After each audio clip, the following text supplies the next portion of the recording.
Hi everybody, Dan Illman taking a look at one of the 9 graded stakes races at Gulfstream Park on Saturday. This race number 4 at a mile and a 16th on the turf for 3-year-olds. It's the Grade 3 Palm Beach Stakes. Check out this new offer for existing DRFBet subscribers. If you bet the first race on a certain Kentucky Derby prep day, which would be Fountain of Youth Day Saturday at Gulfstream Park, you bet $25 to win on one horse in race number 1, you get a $10 bonus. You can learn more at drf.com/preps. You can earn up to a $130 bonus during Kentucky Derby prep season. Let's meet the field for the Grade 3 Palm Beach Stakes. We have an even money shot on the morning line. That's the Keeneland grad number 5, a Thread of Blue, who has already won twice during the Gulfstream Park Championship meeting, including a gate-to-wire score over 3 of these common rivals in his most recent start, the Dania Beach Stakes. And a Thread of Blue's success on the turf, no surprise at all, a $430,000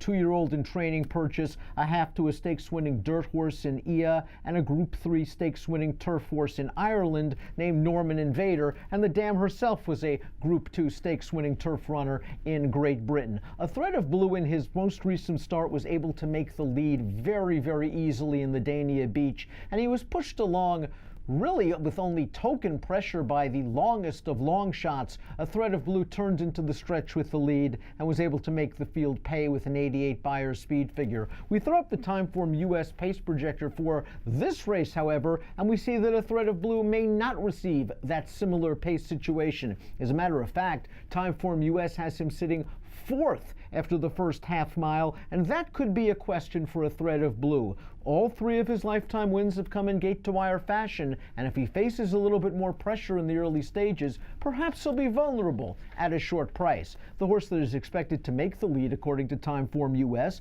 is the number 3 King Ottokar, a gate-to-wire winner of a maiden race over 3 next-out winners back on January the 9th at Gulfstream Park. Another horse with a good turf pedigree by the solid turf stallion Temple City. He is a half to the stakes place turf sprinter Sylvan Park and a half to the Grade 2 stakes-winning turf router Free Rose. King Ottokar goes out for Marcassi. Timeform US believes that he'll go to the lead, and if he doesn't go to the lead, at least he can push a Thread of Blue in the early portion of the race, maybe setting things up for some of the late closers. Let's talk about some of the other horses in post-position order, beginning with the number 1 Sterling Drive. Now, Sterling Drive is a stakes winner on the turf at Gulfstream West. The 3 subsequent starts, however, against Open Company leave lots to be desired. This dam was a Group Stakes winner on both dirt and turf in Argentina. He has a good amount of tactical speed and might try to find a pocket position, saving ground in behind the leaders going into the first turn,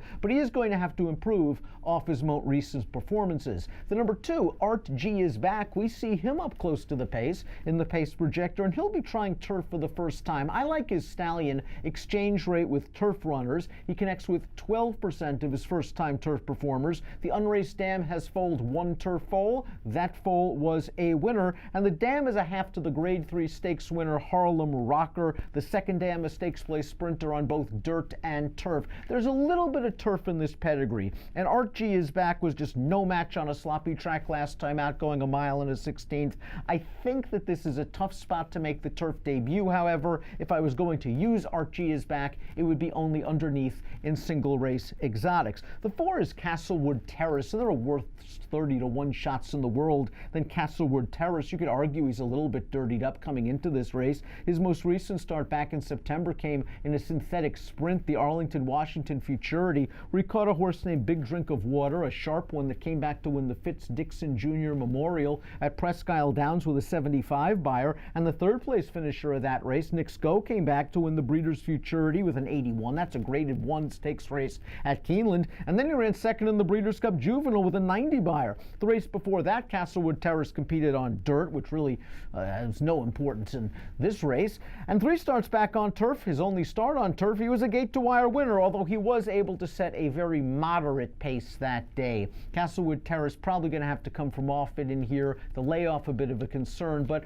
a little bit dirtied up at a gigantic price. The 7 is Casa Creek. Reed, winner of the Kitten's Joy Stakes in his first start of the year for trainer Bill Mott, then just didn't fire last time out in the Dania Beach, and I wonder if it was just simply a case of Louder, a thread of blue, was able to get to the lead. Casa Creed didn't fire. Maybe he bounced in his second start of the form cycle. This horse is at his best when he is pressing moderate fractions. I think he is going to have to come from further back this time around. Before we get to my top pick, let's talk about the 8 Hard Bell, 50-1 on the morning line. Has a nice pedigree.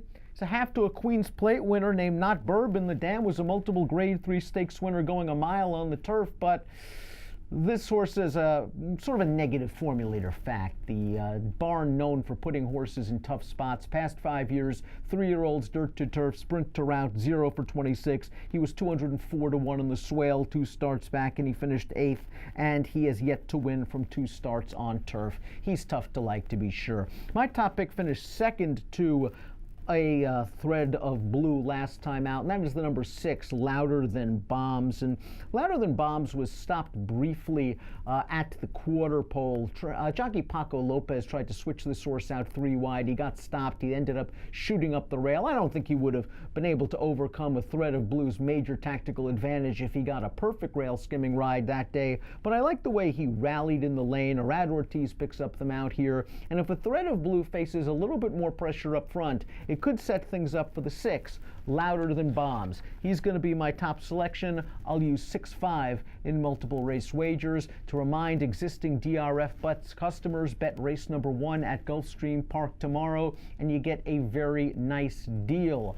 Bet $25 to win on one horse in race number 1, get a $10 bonus. It's your first post bonus on the preps for Kentucky Derby prep season. DRF Bets, ready, set, bet. Approximate post time for the Palm Beach, 1 o'clock Eastern on Saturday. Good luck.